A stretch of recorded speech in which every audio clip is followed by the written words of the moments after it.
అందరికీ నమస్కారం. నా పేరు చూకుల దుర్గాప్రసాద్ శాస్త్రి, బాపట్ల జిల్లా బాపట్ల. ఈ రోజున ఒక ప్రధాన అంశంతో మాట్లాడుతూ ఈరోజు మీ ముందుకు వస్తున్నాను.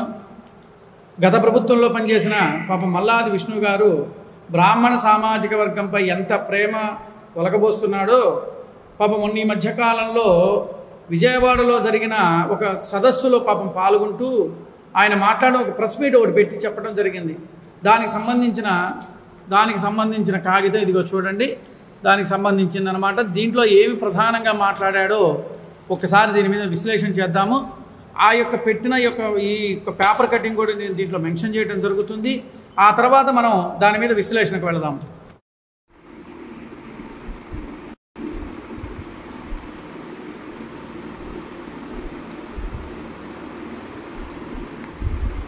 చూశారు కదా ఈ పేపర్ కటింగ్. దీంట్లో ప్రధానంగా ఆయన మాట్లాడిన అంశాల గురించి మనం మాట్లాడదాము. బ్రాహ్మణ సామాజిక వర్గంపై ప్రభుత్వం దాష్టీకమంట. ఏ ప్రభుత్వం? ఈ కూటమి ప్రభుత్వం. దీని మీద బురద చదవడానికి ప్రధానంగా కంకణం కట్టుకుని వచ్చిన వ్యక్తి మల్లాది విష్ణు గారు. పాపం వైఎస్ఆర్సీపీ సెంట్రల్ నియోజకవర్గ సమన్వయకర్త మల్లాది విష్ణు గారు. సరే, ఆయన ప్రధానంగా మాట్లాడిన అంశం ఏంటంటే టీడీపీ ప్రభుత్వంలోనూ బాగా పనిచేసిన పలువురు ఐఏఎస్ అధికారులను అప్పటి ప్రభుత్వం అంటే తెలుగుదేశం ప్రభుత్వం ఉన్నప్పుడు ముఖ్యంగా బ్రాహ్మణ సమాజ వర్గానికి సంబంధించిన ఐఏఎస్ అధికారి ఐవీఆర్ కృష్ణారావు గారిని ఏ విధంగా అవమానించారో చూశాము అని అన్నాడు. ఐవీఆర్ కృష్ణారావు గారిని అవమానించారని చెప్పని అప్పటి ప్రభుత్వం అంటే తెలుగుదేశం ప్రభుత్వం ఉన్నప్పుడు అవమానించారని చెప్పని చెప్పుకుంటూ వచ్చాడు ఈయన. మీ ప్రభుత్వంలో మీకు గుర్తుందో లేదో అని చెప్తాను, గుర్తుపెట్టుకోండి. మీ ప్రభుత్వంలో ఐఏఎస్ ఆఫీసరు అయినటువంటి మన ఎల్వి సుబ్రహ్మణ్యం గారు ఉన్నారా? మీకు గుర్తుంది కదా. ఆయన ఒకానొక సందర్భంలో తిరుమల తిరుపతి దేవస్థానంలో అన్యమతస్తులు ఉన్నారు. ఎవరికి వాళ్ళ అన్యమతస్తులు ఎవరైతే ఉంటారో వాళ్ళందరూ కూడా మీరు అక్కడి నుంచి వెళ్ళిపోవాలి అని చెప్పినప్పుడు మీ ప్రభుత్వం బాగా గుర్తుపెట్టుకోండి మల్లాది విష్ణు గారు, మీరు మర్చిపోవాలి, ఆ రాష్ట్ర ప్రజలు మర్చిపోవాలి. అందులో బ్రాహ్మణ సామాజిక వర్గాన్ని మీద మీరు చూపిస్తున్న ప్రేమకి తట్టుకోలేక ఈ రోజున ఈ వీడియో చేసి మీ ముందుకు తీసుకొస్తున్నా. ఆ రోజున మల్లాది విష్ణు ఆయన ఎల్వి సుబ్రహ్మణ్యం గారు పాపం అక్కడ ఆయన ఏం చెప్పారు, మీరు అక్కడ అన్యమతస్తులు ఎవరు ఉండటానికి వెళ్ళలేదు, తిరుమల తిరుపతి దేవస్థానంలో పవిత్రంగా ఉంచండి అని చెప్పేసి చెప్పడం జరిగింది. ఆ చెప్పిన మరుక్షణం నుంచి ఎల్వి సుబ్రహ్మణ్యం గారు అసలు ఏమైపోయారో కూడా మాకు తెలియలా. అంటే ఆయన ఆ శాఖ నుంచి మార్చేశారు, వెంటనే సిఎస్ పదవి నుంచి మార్చేసేశారు. ఆయన అసలు మాకు ఆ తర్వాత ఆయన ఎక్కడున్నారో ఏంటో కూడా మాకు తెలియలా. తర్వాత వచ్చేటప్పటికి ఇంకా ప్రధానంగా వచ్చేటప్పుడు బ్రాహ్మణుల మీద దాడుల గురించి మీ ప్రభుత్వంలో జరిగిన సంభాషణలు ఇవన్నీ కూడా మీ ప్రభుత్వంలో జరిగిన కొన్ని అకృత్య పనులన్నీ కూడా మీకు చెప్తున్నా. బ్రాహ్మణ మీద దాడి జరిగినప్పుడు మీరు ఆ రోజున ఎందుకు మీరు నోరు విప్పలేకపోయారు? గుర్తుందా మీకు? బ్రాహ్మణుల మీద దాడులు జరిగినప్పుడు అప్పుడేమన్నా నిద్రపోయారా? మీరేమన్నా మా నాయకుడు ఏం చేసినా మేమేం మాట్లాడకూడదు కాబట్టి మనం చెప్పి నన్ను ఇది చేసుకున్నారా? ఇంకా ఇప్పుడు చెప్తున్నా వినండి. ఈ ఎన్డీఏ ప్రభుత్వం వచ్చిన తర్వాత దేవాలయాల మీద కానీ బ్రాహ్మణుల మీద కానీ చాలా విలువ గౌరవం పెరిగింది. మీ ప్రభుత్వంలో ఉన్నప్పుడు ఒక బ్రాహ్మణుడంటే విలువ లేదు, దేవాలయాలంటే అస్సలు విలువ లేకుండా దేవాలయాలను ఏ విధంగా హీనస్థితికి తీసుకొచ్చారో రాష్ట్ర ప్రజలందరికీ కూడా తెలుసు. దేవాలయాల్ని ఎంత హీనస్థితికి తీసుకొచ్చారో మీ ప్రభుత్వంలో మా అందరికీ తెలుసు.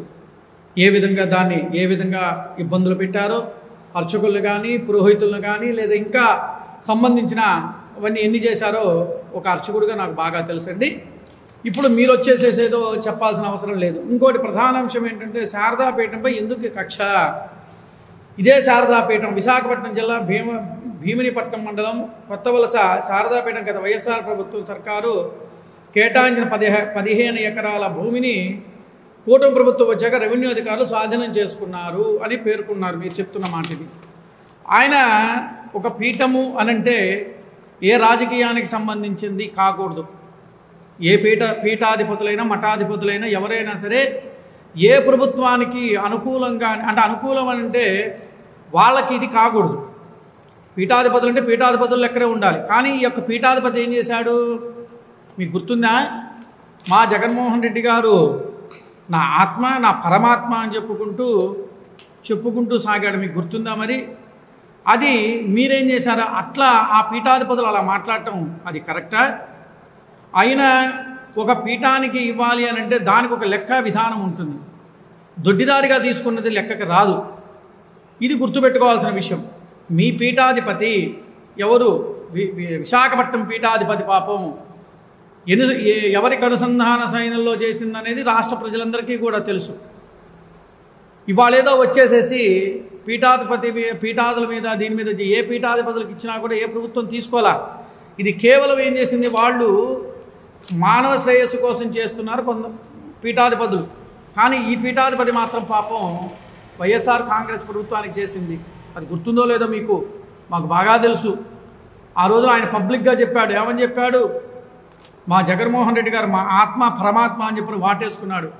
ఏ పీఠాధిపతులు కూడా ఎవరు వచ్చినా సరే, ఏ రాష్ట్ర ముఖ్యమంత్రి వచ్చినా ఎవరు వచ్చినా కూడా వాళ్ళని వాటేసుకోవటాలు కౌగిలించుకోవటాలు చెయ్యరు. అది కూడా తెలియని ఆ పీఠాధిపతికి 15 ఎకరాలు కేటాయించారు ఆ పీఠానికి. ఇది ఎంతవరకు సమంజసం ఒక్కసారి ఆలోచించాల్సిన విషయం.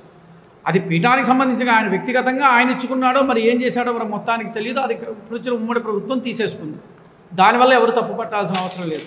తర్వాత ఇంకోటి ప్రధానంగా వచ్చే టీటీడీ అధికారులు మఠానికి నోటీసులు జారీ చేయడం వల్ల భక్తులు మండిపడ్డారు. ఏ భక్తులు మండిపడ్డారండి? ఏ భక్తులు మండిపడ్డారో మాకు తెలియలా. మరి సామాజిక మాధ్యమాల్లో రావాలిగా, రాలేదు. అంటే ఇవన్నీ కూడా ఏంటంటే ఇవన్నీ అడ్డం పెట్టుకొని మరలా బ్రాహ్మణులకి నేను బ్రాహ్మణుని మళ్ళీ ముందుకు వచ్చాను కనుక నన్ను మీరు సేవ్ చేయాలి, మీరు నాకు మద్దతు పలకాలి అని చెప్పి. ఏమంటే ఇంకో విషయం తెలుసా మీకు? ఈ బ్రాహ్మణుల్లో కొంతమంది మా వాళ్ళు వైసీపీకి కొమ్ముగాసి ఇప్పటికీ కూడా 5 సంఘాలను అడ్డం పెట్టుకుంటూ, సంఘ నాయకులు వంటి చెప్పుకుంటూ సంఘాలను అడ్డం పెట్టుకొని వాళ్ళు వైఎస్ఆర్సీపీకి మద్దతు ఇప్పటికీ కూడా పలుకుతూ ఉన్నారు. అలాంటి వ్యక్తులు చీడపురుగులు ఉండటం వల్లే ఇవాళ ఇక్కడ జరుగుతున్నవన్నీ కూడా వాళ్ళకి చేరేస్తూ వాళ్ళ లబ్ధి పొందాలని కొంతమంది ఆలోచిస్తున్నారు. Please subscribe to Leo news for more videos.